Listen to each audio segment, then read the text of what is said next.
বাংলাদেশে, সেটা কয়জন খাইছে? হাসিনাকে হাসিনা বলতে শিখিয়েছে বাংলাদেশ জাতীয়তাবাদী ভাই এটা আপনি আপনার মতো করে বলেন, দেখেন কয়জন ভোট নেন এখন। আপনি যদি বলেন হাসিনাকে হাসিনা বলতে শুধু বিএনপি শিখিয়েছে, আপনাকে বিনীত অনুরোধ করি এখন পোল দেন বাংলাদেশের মানুষ কয়জন সেটা মানে।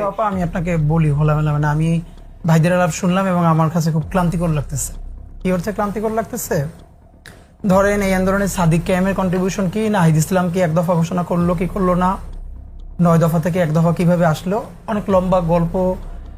আগামী 20-30-40 বছর ধরে মানুষ লিখতে থাকবে, একাডেমিয়ায় চর্চা হবে।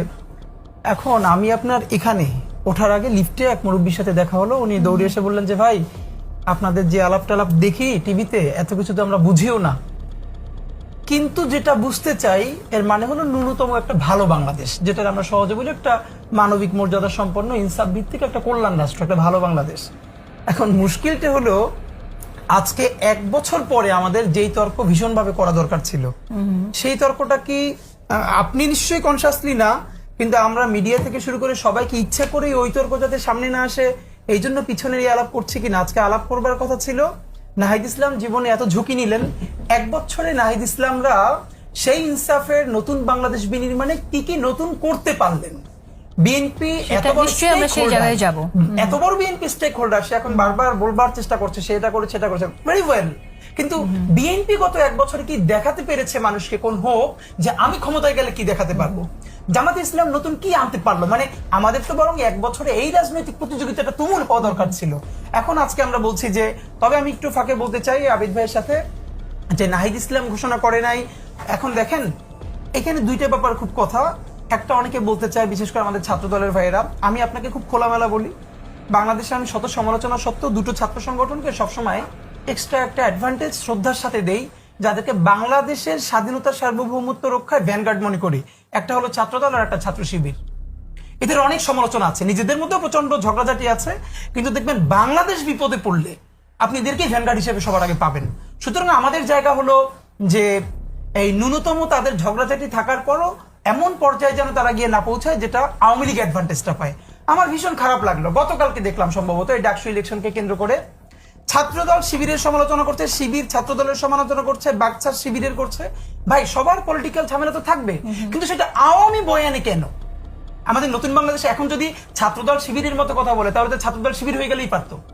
বাকসার যদি ছাত্রদলের মতো কথা, তাহলে এতগুলো সংগঠন লাগতো না, এই বিউটি তো থাকতো না, সবাই অনেকগুলো সংগঠন থাকবে। কিন্তু আপনি যদি সেই আওয়ামী ন্যারেটিভেই আপনি অন্যের সমালোচনা করেন তাহলে নতুন বাংলাদেশটা কি হলো? এর মানে নতুন ন্যারেটিভ নতুন সমালোচনা জেনারেট করবার যে ক্যাপাসিটি, এটা আমাদের কারো নাই। ক্যাপাসিটি যে নাই, সেই ক্যাপাসিটি অর্জনের জন্য যে চেষ্টা করা দরকার সেটা আমাদের অনেকের নাই।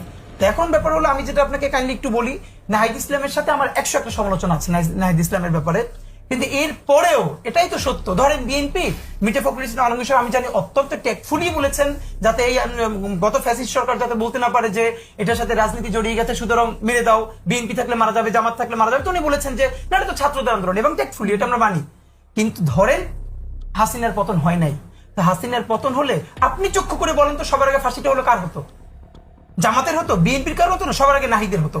চক্ষু বন্ধ করে বলে আমাকে আপনারা যত ডেকে বলেন কিচ্ছু হতো না, কারণ 1 দফা 3 তারিখ যেদিন স্বাক্ষরটা হয় সেদিন কিন্তু নাহিদ তার নিজের মৃত্যু পরোয়ানায় স্বাক্ষর করেছে।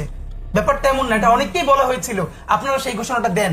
তো নাহিদকে এই ক্রেডিটটা দিয়েই তার শত সমালোচনা করতে হবে। হ্যাঁ, নাহিদের 1000টা ভুল থাকতে পারে, কিন্তু তার মৃত্যুর পরোয়ানায় স্বাক্ষর করে নাহিদের সারা শরীরে যে দগদগে স্মৃতি, তার উরুতি আপনারা দেখেছেন, এই ডাকটি কোনো মানুষ দেখার মতো?